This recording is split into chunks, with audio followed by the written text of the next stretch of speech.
Arestado ang isang 51 anyos na barangay kagawad matapos makumpiskahan ng mahigit 1 milyong pisong halaga ng hinihinalang shabu sa isinagawang drug buy bust operation sa barangay Hayubo, Lambunaw, Iloilo nitong hapon ng ika-29 ng Disyembre taong kasalukuyan. Kinilala ang suspect sa alias na Junjun, isang incumbent barangay kagawad ng nasabing barangay. Ang operasyon ay pinangunahan ng Lambunaw Municipal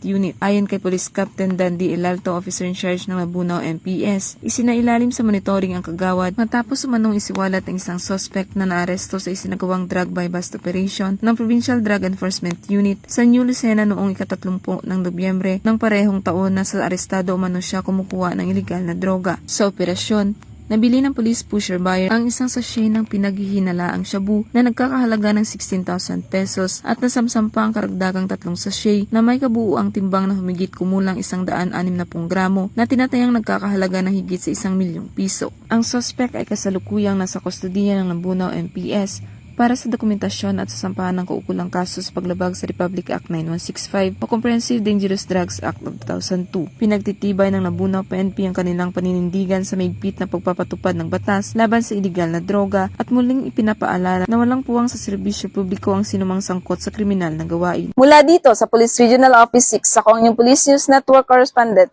Patrolwoman Julibel Albior, alagad ng batas sa kataguyod ng Balitang Pulis.